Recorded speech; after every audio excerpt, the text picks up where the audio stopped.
The microfiber cloth moves across the turbine blade under cold factory light, slow enough to catch the grease hiding in the seam. The danger is not the machine tonight, it is the quiet hatred growing in the man cleaning it. Most people do not lose themselves in one dramatic collapse. They lose themselves by looking down on the work they have to repeat. On the Detroit night shift, the steel holds the cold like memory. Every bolt, every curve, every black smear of oil seems to whisper the same insult. Again. Again. Again. But what happens to a man when the task he resents becomes the only place where his attention can be saved? This is where Zontion enters, not as peace, not as escape, but as precision. The lesson tonight is simple and hard. The dirty work you resent may be the exact place your mind learns to stand still. He is a maintenance worker, which means most people in the building only notice him when something stops working. Nobody calls him when the turbine is clean. Nobody points at the polished housing and says, "That man held the line tonight." They notice the shutdown. They notice the delay. They notice when production loses an hour and somebody upstairs starts asking who missed the warning sign. But when the machine runs smooth, when the floor keeps its rhythm, when the morning crew clocks in and never thinks about what happened in the dark, his work disappears into the normal sound of things. That is part of what makes the resentment dangerous. It does not arrive like rage. It arrives as a small permission. A little looseness in the wrist. A little less care around the curve of the blade. A little thought that says, "They do not care, so why should I?" He presses the microfiber cloth into a groove and drags it across the cold steel, but his mind is already somewhere else, back at the time clock, back at the vending machine, back at the supervisor's note clipped to the work order like an accusation. Deep clean turbine assembly before first shift. Deep clean. Two words that sound simple to the person who writes them and heavy to the person who has to climb inside the belly of the machine. The factory at night is not quiet. It only pretends to be. The big presses are down in this section, but the building still breathes through pipes, vents, coolant lines, and distant motors that never completely stop. Somewhere far across the floor, a cartwheel squeaks every few minutes. Overhead lights buzz with that tired fluorescent hum that makes every hour feel later than it is. The metallic scent of grease and cold steel sits in the air, thick enough that he can taste it when he breathes through his mouth. He knows this machine. That is the part he hates. He knows the bolt pattern. He knows the places where grease hides after a hard run. He knows the thin black line that collects along the turbine seam, the little crescent of grime behind the fastener, the film that looks clean from a distance but smears gray when the cloth touches it. He knows how the job will go before his hand begins. Wipe, fold the cloth, inspect, wipe again. Rotate the light. Check the edge. Find another place that needs the same attention. Again. Again. Again. A younger man might think repetition is easy because nothing new is happening. A tired man knows the truth. Repetition is where the mind starts bargaining with itself. The first pass is work. The second pass is patience. The third pass begins to feel personal. He catches himself pressing harder than he needs to. Not with focus. With annoyance. The cloth squeaks against the metal, and for half a second he wants to punish the task for being beneath him. That is the strange pride hidden inside resentment. It tells a man the work is dirty, so his attention does not have to be clean. But machines do not care about his mood. Steel does not soften because a man feels unappreciated. A mist smear inside the wrong place can travel farther than his anger. A small bit of carelessness can become a vibration, a flaw, a problem somebody else inherits in the morning. He knows that, too. Which only makes him more irritated. Because knowing better removes the comfort of pretending. There is an unopened message on his phone from earlier in the evening. He saw the preview before he put the phone face down on the rolling cart. Nothing dramatic. Just a small reminder from someone at home about a bill, a grocery stop, something normal that belonged to daylight. He did not answer because he did not want one more thing needing him. Now the phone sits there beside the solvent bottle, dark screen reflecting the factory lights, and he keeps glancing at it like it has accused him of being small. The turbine waits. The cloth waits. The grease does not care. In moments like this, the body reveals what the mouth would deny. His shoulders rise toward his ears. His jaw tightens. His breathing gets shorter, more nasal, less useful. He stops seeing the whole assembly and starts seeing only the insult of it, the cold, the grime, the late hour, the fact that other men are asleep while he is bent over a machine with dirty hands. Resentment narrows attention. That is its real damage. It makes the world smaller, then calls that smallness truth. Under its influence, the turbine is no longer a complex machine that requires care. It becomes evidence. Evidence that he is underpaid. Evidence that nobody respects the night crew. Evidence that his life is one long loop of cleaning up messes made by systems and people who will never know his name. Some of that may even be true. Resentment does not have to lie completely to become dangerous. It only has to take one true thing and make it the only thing. And once it becomes the only thing, the hand changes. He wipes faster. He inspects less. He starts looking for the finish line instead of the flaw. The rhythm becomes sloppy, not because he lacks skill, but because he has withdrawn his respect from the moment. That is where a skilled worker can become careless without noticing. Not from ignorance. From contempt. Zonchin asks something different. Not cheerfulness. Not fake gratitude for unpleasant work.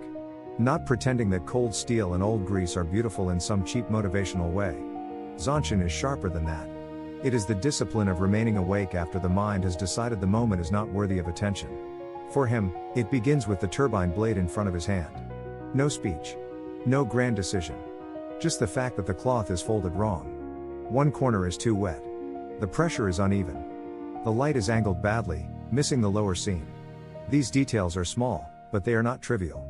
In P2, in Zonchin, the small detail is where the mind is either lost or recovered. He pauses, and the pause bothers him. Part of him wants to keep moving just to feel like the job is almost done. That is another form of escape. Busy hands can hide an absent mind. A man can move all night and still not be present for one honest second of it.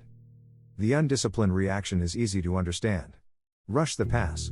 Blame the shift. Leave the last 5% for someone else. Tell yourself the machine is clean enough because clean enough lets you go home sooner. The disciplined reaction is quieter and more irritating because it gives the ego nothing to perform. It simply brings the I back to the seam. So he looks. Really looks. The light catches a thin line of grease he almost missed, tucked near the inner curve where the turbine blade meets the housing. It is not much. Just a dull mark against dull metal. The kind of thing a man can ignore if he has already decided the night owes him mercy. He turns the microfiber cloth over, finds a clean square, and places 2 fingers behind it. That small correction does not make him noble. It does not solve his life. It does not answer the message on the phone or change the fact that first shift will walk past this turbine without thinking of him. But it interrupts the resentment before resentment becomes workmanship. That is the confrontation. Not man against machine. Not worker against factory. The real confrontation is between the part of him that wants to withdraw care because care has gone unseen, and the part of him that still knows his name is attached to what his hands leave behind. The factory keeps humming. The steel stays cold. The smell of grease stays in his jacket, probably all the way to the parking lot. Nothing outside him becomes gentle just because he notices it. Still, the rhythm changes. Wipe. Fold. Inspect. Breathe. The cloth moves more evenly now, not fast, not slow, just honest. His attention begins to return in pieces. First to the pressure in his fingertips. Then to the curved reflection of the light on the blade. Then to the difference between a smear and a stain. Then to the sound the cloth makes when it passes over clean steel. The work is still repetitive. The work is still dirty. But repetition is no longer proof that the moment is worthless. It is the test. Training does not begin when the work finally feels meaningful. It begins while his fingers are still wrapped around the microfiber cloth, while the turbine is still cold, while the part of him that feels insulted is still trying to hurry the night along. He does not need a new life in that moment. He needs one clean pass. So he stops moving. Not for long. Just long enough to notice that his hand has gotten ahead of his eyes. The cloth is already reaching for the next curve before he has actually inspected the last one. That is how resentment hides inside motion. It makes speed feel like competence. It makes impatience look like efficiency. A man can tell himself he is working hard while quietly refusing to be here. He places the cloth flat against his palm and folds it once, edge to edge. Then again. A clean square appears at the corner, small and white against the gray air of the factory. The fold is nothing special. But it gives the mind a border. It says, this much space, this much pressure, this pass. The turbine does not ask him to respect the whole night at once. Only this blade. He adjusts the work light next. The beam had been hitting the outer housing too high, turning the lower seam into shadow. He tilts it down until the cold steel throws back a sharper line. Grease appears where, seconds ago, he would have sworn there was nothing left. That irritates him for a moment. Then it steadies him. The flaw was not new. His attention was. He breathes through his nose and lets the exhale slow his shoulders. Not a dramatic breath. Not the kind people talk about when they are trying to sound calm. Just enough air to remind his body that annoyance does not have to steer the hand. Then he names it without making a speech out of it. Resentment. One word, silent, placed inside the skull like a tool returned to a drawer. He does not argue with it. He does not shame himself for feeling it. He does not pretend he loves the smell of grease at 2 a.m. He simply refuses to let resentment become the foreman of his hands. The cloth touches the turbine blade again. This time he changes the pressure. 2 fingers behind the folded edge. Thumb loose. Wrist level.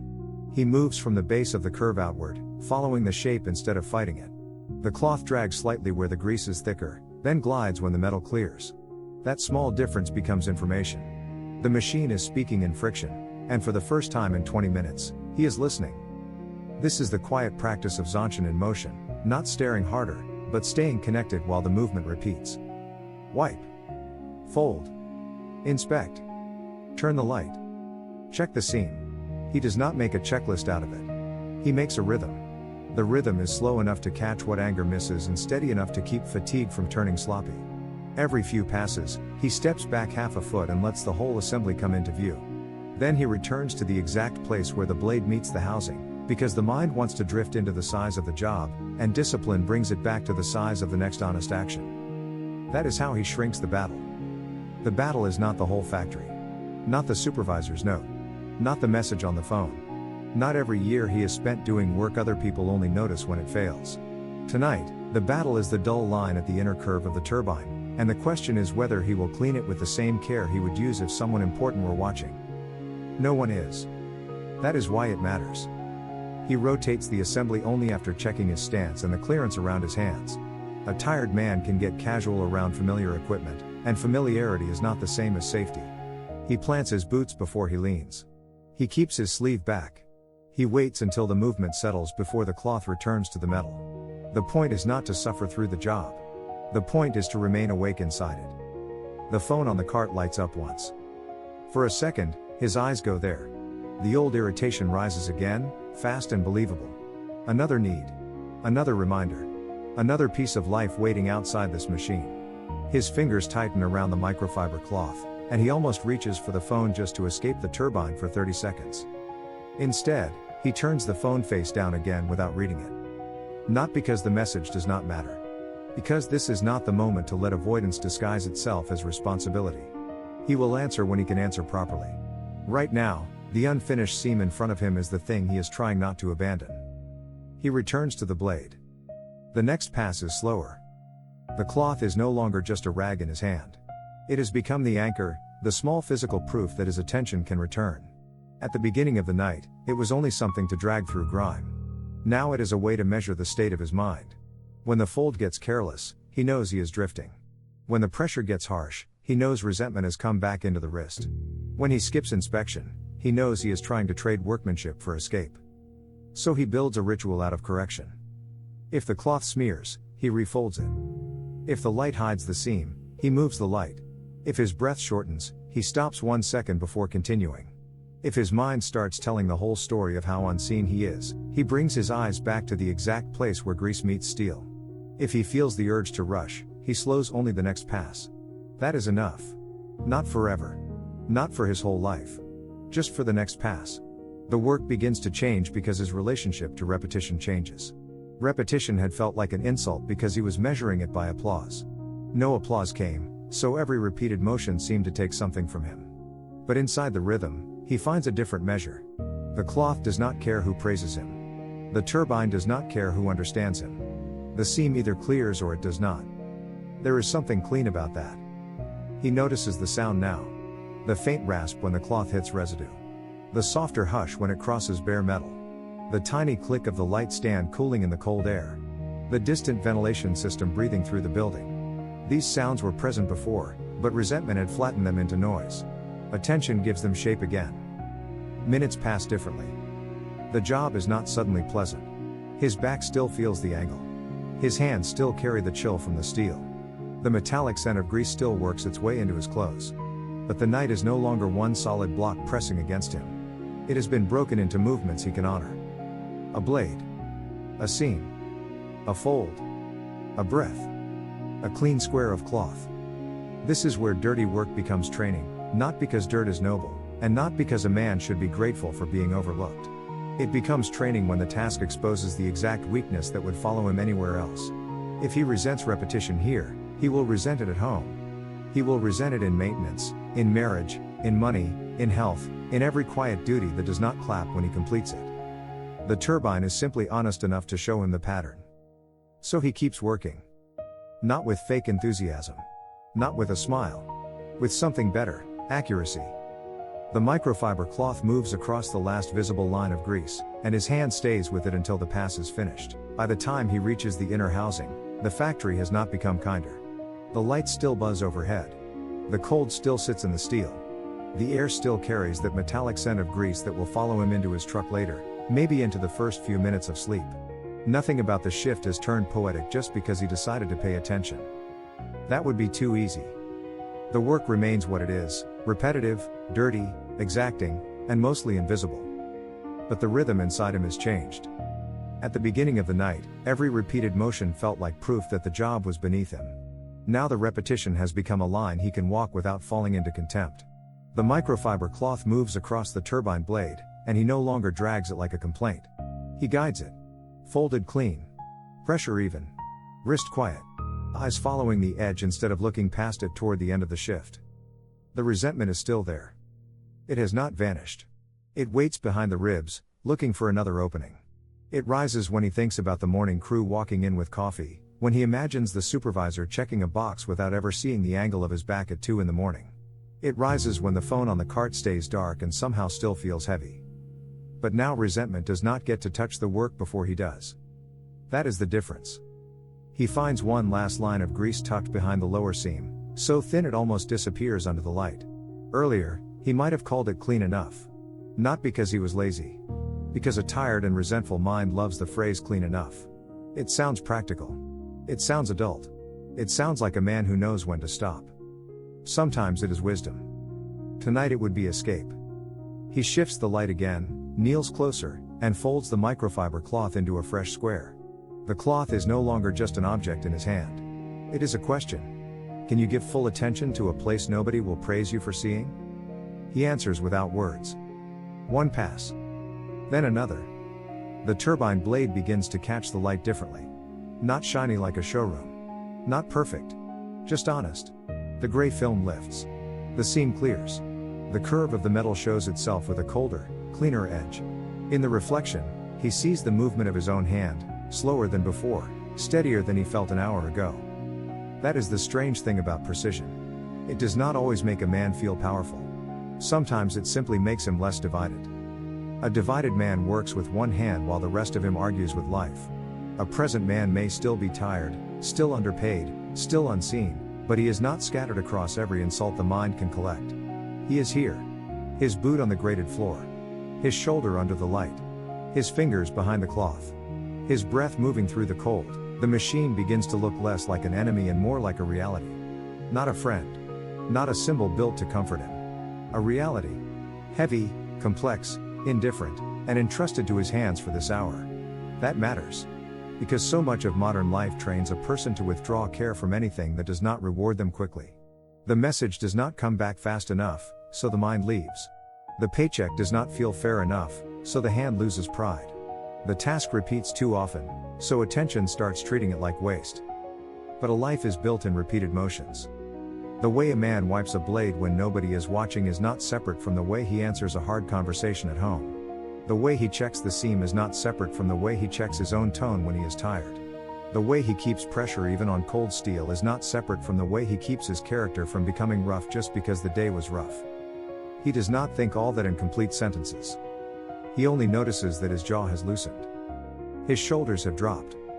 The cloth is moving in a rhythm that no longer feels like surrender. Wipe. Fold. Inspect. Breathe. There is still no applause in it. No one will frame the work order. No one will tell a story about the night a maintenance worker in Detroit cleaned a turbine with enough care to keep resentment out of the seam. But the absence of applause has stopped being the center of the room. He steps back and lets the work light travel over the assembly. The turbine is not flawless. Nothing used hard in a steel factory ever looks untouched. There are marks that belong to service, heat, pressure, age. There are places where the metal remembers what it has carried. He understands that better now than he did when the shift started. Clean does not mean untouched. Discipline does not mean unbothered. A man can carry marks and still refuse to pass his bitterness into the next thing he touches. He checks the lower curve one more time. Not because he is anxious. Because final attention is part of the work. The cloth passes over the seam and comes away clean enough to tell the truth. He turns it in his hand and sees the dark stain from earlier folded inside, hidden now by a clean face. That almost makes him smile, but not quite. It is too small for that. It is enough. He shuts off the work light, and the factory seems to widen around him. The distant hum returns. The cold air moves through the bay. Somewhere, a pipe knocks once and settles. He picks up the phone from the cart, sees the unanswered message, and does not feel the same bite in his chest. He still has to answer it. He still has to go home tired. He still has to come back to work another night. The world has not been repaired. But his next action has. He pulls off one glove, types a short reply with his thumb, then wipes the edge of the phone with the same care he gave the turbine. A small thing. Almost nothing. But the motion carries over. Precision does not stay trapped in the factory once it becomes part of the hand. Before he leaves, he places the microfiber cloth on the cart, folded instead of thrown down. At the start of the night, that cloth was just a rag for dirty work. In the middle of the night, it became an anchor. Now, at the end, it looks like a record of the battle he actually fought. Not against grease. Against the belief that unseen work does not deserve a clean spirit. The turbine rests behind him in the cold light, ready for morning, ready to be ignored if everything goes right. And maybe that is the point. Some forms of mastery are designed to disappear into reliability.